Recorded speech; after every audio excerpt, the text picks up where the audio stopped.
ఎవరు కొట్టింది చూపి, ఎవరు కొట్టింది, ఎవరు ఎందుకు కొట్టారు? పా చూపిద్దు పండి, ఎవరు కొట్టారు? కొట్టారా?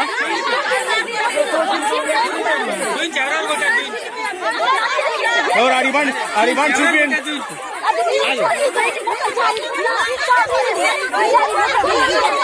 కొట్టింది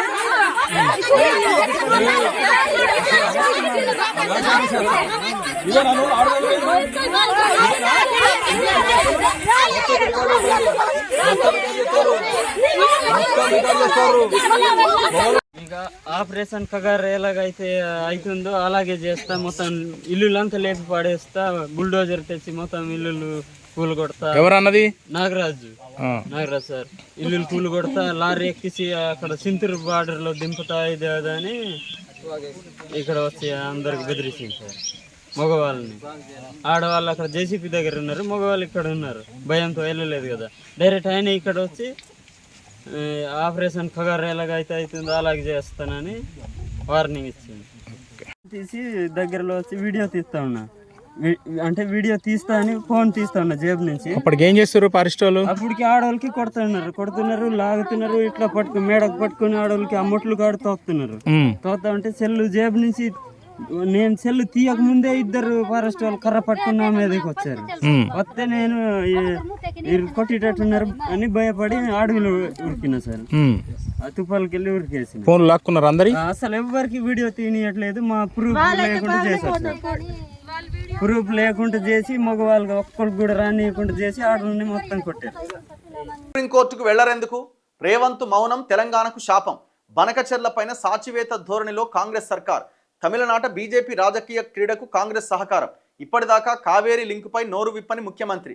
ఇక నువ్వు నీళ్ల గురించి బీఆర్ఎస్కి, ఈ నమస్తే తెలంగాణకి మాట్లాడే కనీస అర్హత మీకు లేదు. అట్లీస్ట్ ఈ గవర్నమెంట్ ఆల్ పార్టీ మీటింగ్ పెట్టింది, ఢిల్లీకి పోయి ఒక రిప్రజెంటేషన్ అని ఇచ్చింది. మీరు అది కూడా చేయలేకపోయినారు కదా.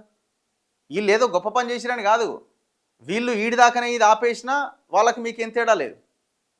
కానీ అట్లీస్ట్ వాళ్ళు ఆ ప్రయత్నం అనేది చేసింది. మీరు చేసిన ప్రయత్నం ఏంది? కేసీఆర్ ఇంట్లో పండుకొని, ఫామ్ హౌస్లో పండుకొని తమాషా చూసిండు కదా. జగన్మోహన్ రెడ్డి కృష్ణా జిల్లాలో అమ్ముకున్నాడు కదా. ఇంకా మూడోసారి అధికారంలోకి వస్తే శ్రీరామ్ సాగర్ దగ్గర లిఫ్ట్లు పెట్టి గోదావరి నీటిని ఎత్తుకపోరని మహారాష్ట్ర వాళ్ళకి ఆల్రెడీ చెప్పున్నాడు. అది కూడా అయిపోయేది, ఆ కార్యం కూడా అయిపోయేది.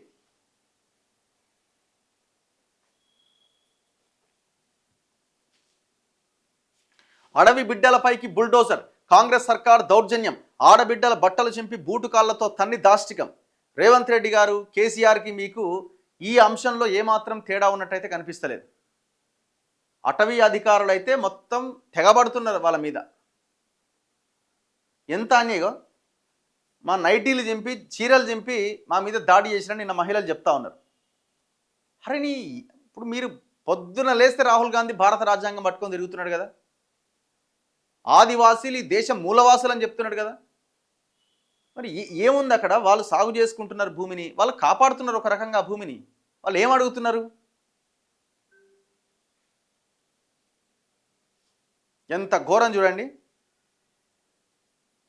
కేసీఆర్ కూడా ఇదే పని చేసిండు, మీరు కూడా ఇదే పని చేస్తున్నారు. ఆయన కూడా పచ్చి బాలింతలను, గిరిజనులను తీసుకుపోయి జైల్లో పెట్టిండు. ఆదిలాబాద్లో మహబాద్లో ఈ మెడికల్ కాలేజ్ కోసం అని భూములు తీసుకుంటే వాళ్ళు గొడవ చేస్తే వాళ్ళని తీసుకుపోయి జైల్లో పెట్టిండు. ఖమ్మం ఎల్లన్న నగర్లో గిరిజన మహిళలందరినీ తీసుకుపోయి పచ్చి 6 నెలల పసిపాపలను తీసుకుపోయి కూడా జైలు పాలు చేసిండు. మీరు కూడా అట్లే ఉన్నది, మీరు కూడా అదే అటాక్ చేస్తున్నారు.